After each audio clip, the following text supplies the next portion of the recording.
Empire, the Lion Dynasty is coming your way. I'm Simone Boyce coming to you from New York City, and this is After Empire. Why you gotta go down and get so low? 'Cause now I gotta go see me some more. All right, guys, my guest for today is the fabulous Claire Sulmers from Fashion Bomb Daily. Thank you. Thank you for having me. Can we just start by talking about what you have on right now? It's amazing. I decided to do a little tribute to Cookie and Fausto Puglisi. I've noticed that she's been wearing lots of Italian designers, from Gucci to Moschino. They're all loud and bright and colorful, so I wore this little sweater by Fausto along with lots of gold jewelry. Yes, rocking the Mr. T look, as Lucius would say. Yes. Which I'm a big fan of the Mr. T look. Yeah, I think the more the merrier. Yeah. So if you guys don't know Claire, which you already do, she runs this amazing blog called Fashion Bomb Daily, and I don't know how you do it, but you track down all these looks that celebrities are wearing. Yeah. And you find everything. How do you do that? You know, a lot of it is just studying the runway, and now I know a lot of people's stylists, so I'll, send them a text message to figure out what's going on. But it's a mixture of research and just kind of like knowing the right people. So what do you think about Cookie's fashion this season? I adore Cookie's fashion sense. I love that she's wearing more runway now. Yeah. I think season one, it was, I think it just fit with the storyline. She was fresh out of jail. She was wearing lots of leopard and these fabulous furs. I mean, I'm such a fur fan. But now we see that she's going into the designer territory and really stepping it up. And so I am always just aching to see what she's going to wear next. So in addition to being a very accomplished internet TV personality blogger extraordinaire, Claire's also a super fan of Empire, just like all of us. So for all of our super fans, we have to haze you. You have to take a dip into the cookie jar and answer. Jar. No cookies in here, sadly. Yeah, you can't eat these cookies, but you can answer them. All right, let's see what this is. All right. Who surprised you the most by the end of last season? I would say that Boo Boo Kitty is just like a bottle of surprises. Yes. I mean, even this season when she started dancing and all that stuff, I'm just like, wow, Boo Boo Kitty, I thought you were just like this prim and proper woman in your pearls, but no, she has some spark and some fire to her. And I love her character. She took off that cardigan. She took off her cardigan and just went to work. Yes. Yes, I agree. I didn't really like Boo Boo Kitty at the beginning of last season, but I've really grown to like her. And one of the things that I talked to Grace Geely about, the actress who plays Anika, is the fact that a lot of her fans don't like Boo Boo Kitty, but whenever they see her in interviews, they're like, oh, you're a totally different person. Yeah. I shouldn't be this hard on you. Right. So I can imagine that's got to be kind of tough to play a character that's hated. She seems like she's a beautiful person. Yes. And I've watched a lot of her interviews and read a lot of her interviews, and she just seems like really cool and down to earth, but she plays that kind of villainess. Yes. You don't know what to do with her, but I love her character on the show, but always Team Cookie. Team Cookie all day. Team Cookie all day. Let's start by talking about Team Cookie, what she is up to. She really does have a team now at this point. She has Hakeem, she has Andre, and kind of Anika. She's not a huge fan of Anika. She's not a huge fan of Anika. She's always telling her to leave. Right. She's like, how many times do I have to tell you? Get out. Get out of here. I don't want to see you no more. Yeah. But they're all forming their new record label. Yep. The Lion Dynasty. The Lion Dynasty. Not the Lion Empire. That's Lucius's thing. Yeah. Lion Dynasty.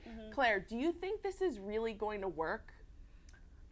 I feel like the characters have a hard time not backstabbing each other. Yeah. And we even see by the end of this episode, Jamal is trying to talk to Andre, and Andre is trying to talk to Lucius. So I think if they can just stay as cohesive and loyal to each other as possible, it can work. And I think with Cookie's leadership and direction, anything can take off. I just need them to all just fall in line, stop trying to go behind each other's backs, and just move forward. I actually think Cookie and Anika, if they were to just put their beef aside and team up, I think they would make a really brilliant marketing duo because, like her or not, Boo Boo Kitty really does have some incredible skills to bring to the table. She does. As one of the other characters said, she is, one of the best A&R women in the business.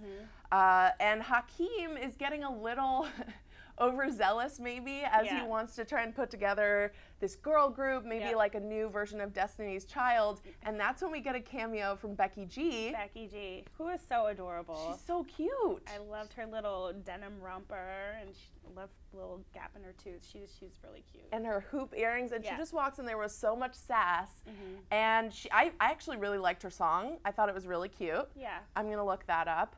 But I like her in this role. I think it's really cute, and I think we're going to be seeing more of her. Yeah, I have lots of faith in the Lion dynasty. You do? I do. They have Hakeem. They have Veronica Bozeman. They have Soraya still. Yes. And now they have Becky G. It looks like they have an all-star roster. Hakeem ends up releasing his album online after Jamal begs him to come back to the Empire. Do you think this is a good move for Hakeem to leak that album? He's so rebellious. I think it was the perfect move for him, and it kind of takes the power away from Jamal. I really liked Jamal's character season 1, and season 2 you can definitely see that the power has gone to his head. Yes. He started to be really nasty, even kicking his mother out of the house. That was just like, ugh, Jamal, come on. Yes. So I love that Hakeem just did what he wanted to do and gave him a little push, and I think it was a great move. And at the end of the day, Hakeem is the most loyal member of the family to his mom, to Cookie. He is. He's helping her clean out this abandoned, workspace, and he really seems serious this time about like helping his mom out. And I guess that partly has to do with just the baggage that he has in this relationship with his father. He's probably just like over it. Yeah. And sees his mom as a true ally, which is hard to find in this world. He wants to be the king of the Lion dynasty. Which you saw with that throne that he was sitting on. They actually made him a real throne. Yeah. So in that scene where he's helping his mom clean out this space, we hear Lucius's song that he made in prison. He can cut a new record from inside like the maintenance closet. With like what was it, like a bucket as a drum? Yes. I mean, all these people in prison are fantastically musicians. Yep. I mean, why not? Why not? Yeah. What did you think of Lucius's song that he made in prison? The chorus is snitch. Snitchity snitches be snitchin' and snitchers. That's what I got from it. You know, a lot of times the music in the series works in real life, and I believe that's why so many of the people in the series have become real stars, not just real stars as actors and actresses, but stars as musicians. Right. That said, I've never been a fan of Lucius's music. I mean, I'm more of a Hakeem and Jamal fan. Drip drop kind of fan. Yeah. I think Lucius is a little bit old school for me.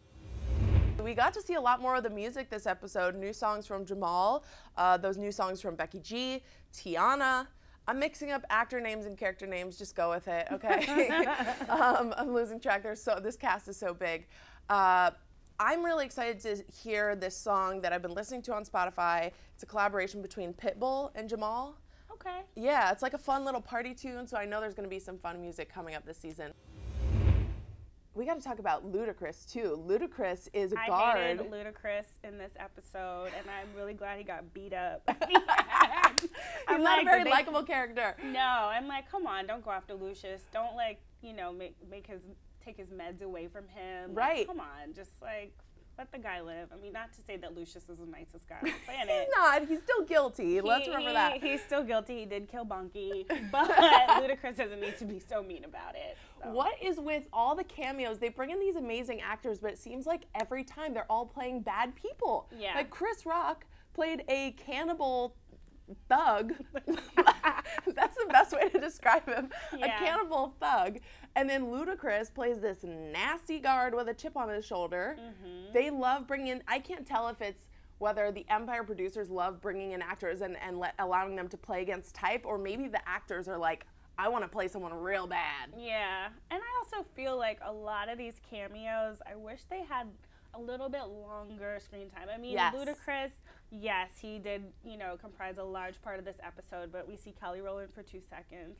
Even on season 1, we saw Andre Leon Talley for 2 seconds, and Al Sharpton and Swiss Beats. It's like, yes, great cameo, but let's see them like really play a part in this series. Yeah, we got to see Jennifer Hudson develop her character a little bit more over last season, so hopefully we'll see more of that this season.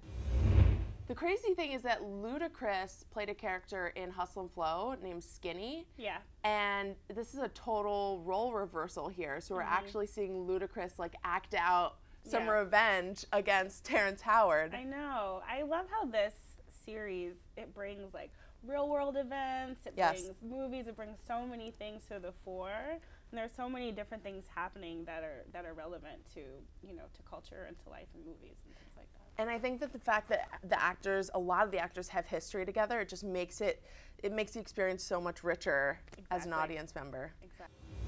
So we got to touch on Becky G, not only singing in the shower, now singing in the bathtub with Hakeem.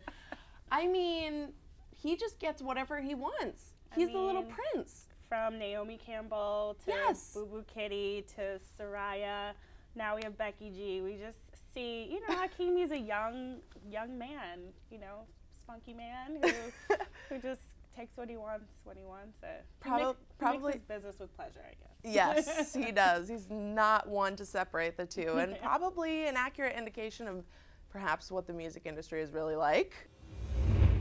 Lucius picks up some new representation, a lawyer who made it very clear he did not study at Harvard. He studied in Guam, but whatever he learned in Guam is paying off for Lucius because he brings these photos, very risque photos of the judge to this hearing, and Lucius just gets off. Yeah. Completely. I love that Lucius doesn't use conventional tactics. No, he doesn't. To get what he wants. And I don't know if he just has these connections from back in the day or if people are just compelled to help him because of how powerful he is. But that was just one more situation where it's just like Lucius kills it. Like he's king. The thing that bugs me, though, is that this prosecutor, I guess she's a DA or maybe just a prosecutor, but she is in this dress with all this cleavage. Like, is that really necessary? I think it's just part of her character. In the last episode, we saw her in a very low-cut dress. Yes. And Lucius was talking about her cheap black shoes, and she was like, they're Tom Ford. They're Tom Ford, honey. But I think she has, you know, another interest in Lucius, and I don't think this is the last we'll be seeing of her. Yeah, I'm sure there's going to be a lot of drama there. Yeah. Well, unfortunately, there's more drama between Lucius and his son, Andre. Andre comes to visit Lucius in prison, and he's really campaigning. He's like the prodigal son, or at least trying to be, campaigning to get back in his father's good graces. But for some reason, Lucius hates Andre, even more so than Hakeem and Jamal. And Andre makes a really good point of spelling this out. He's like, Hakeem slept with your fiance. Hello. Jamal, you have a problem with him being gay, but yet you welcome them back into the fold. What's up with me? What's up with that? Why do you think he hates him so much? Right, and then cue a flashback to Kelly Rowland, which I initially thought it was like a young Cookie, but they used Taraji P. Henson in the flashback, which might mean that Cookie is not Andre's mother. That's what I gathered from that, because we have seen Taraji playing a younger version of herself in the prison flashbacks, also in like the family flashbacks when they were still in the projects and dealing drugs. Right. So there's no reason to bring in Kelly Rowland and try and make us think that she's Taraji P. Henson. So Andre must have a different mother. But his reaction, I couldn't tell whose flashback that was. I guess it was Lucius's flashback. Maybe it was Lucius's flashback. Maybe it was Lucius's flashback. I don't know that Andre knows he has a different mom. Okay. What do you think about that? I don't know either. I mean, he calls Cookie mom. So maybe he doesn't have any recollection of his mother. I don't know. I think that's definitely something that is going to have to unfold. Yes. I need some clarification on this, we need please. some clarity on that. Lee Daniels. Rhonda and Jamal actually shared a scene together, which I think might be the first or second time they've ever shared a scene alone. Do you think she's really pregnant? I do not think she's pregnant. I think she said she was pregnant so that Andre would not call the police on her after she murdered Malik Yoba in cold blood. She's a murderer. She is a murderer.